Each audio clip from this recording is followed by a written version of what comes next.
மைதா உடம்புக்கு ரொம்ப ரொம்ப கெடுதி. குழந்தைங்களுக்கு வந்து அது டைஜஸ்டே ஆகாது. ஏன் பெரியவங்களுக்கு யாருக்குமே அது டைஜஸ்ட் ஆகாது. அது ஒரு ஒர்ஸ்ட்டான ஃபுட் அப்படிங்கிற மாதிரி நிறைய வந்து சொல்லிக்கிட்டு இருக்காங்க.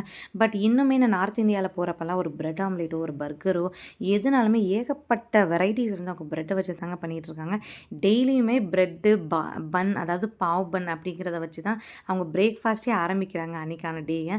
இதே வந்து ஒரு அரப் கண்ட்ரிஸோ இல்லை இந்த பாகிஸ்தான் அந்த மாதிரி இடத்துலையுமே ஒரு ஒயிட் பிரெட் வச்சு அதை வச்சு தான் அவங்க பிரேக்ஃபாஸ்ட் எல்லாம் சாப்பிட்டுட்டு இருக்காங்க. ஸோ இன்னும் நம்ம ஃபாரின் கண்ட்ரீஸில் பார்த்தோம்னா ஒரு பர்கரோ பாஸ்தா, அதுக்கப்புறம் சைனீஸ் டிஷ்ஷஸில் எது எடுத்தாலுமே மைதா ரவை இது தாங்க. ஸோ இதை தான் அவங்க சாப்பிட்டு சாப்பிட்டு வளர்ந்துக்கிட்டு இருக்காங்க. ஏன் வந்து நமக்கு மட்டும் இந்த மைதா அவ்வளோ ஒஸ்டான ஃபுட்டு அப்படின்னு சொல்கிறாங்க, அன்ஹெல்தி ஃபுட் அப்படின்னு சொல்கிறாங்கன்னு எனக்கு தெரியல.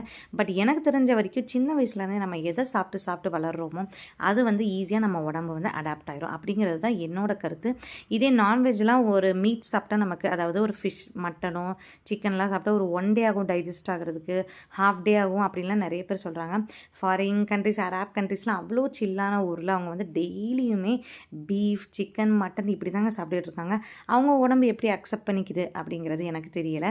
ஸோ இதுதான் நான் சொல்ல வரேன். சின்ன வயசுலேருந்தே நம்ம எது சாப்பிட்டு வளரோமோ அது ஈஸியாக நம்ம உடம்பு வந்து அடாப்ட் ஆயிரும். அது வந்து உண்மை. ஸோ குழந்தைங்களுக்கு வந்து இது வேணாம் அது வேணாம் அப்படின்லாம் சொல்லாமல் எல்லாமே கொடுத்து பழகுங்க. அந்த குழந்தைங்களுக்கு அந்த பாடி, அந்த இன்டெஸ்டைன் வந்து அது ஈஸியாக அந்த ஃபுட்டை வந்து ப்ராக்டிஸ் பண்ணிக்கும் அந்த ஃபுட்டை.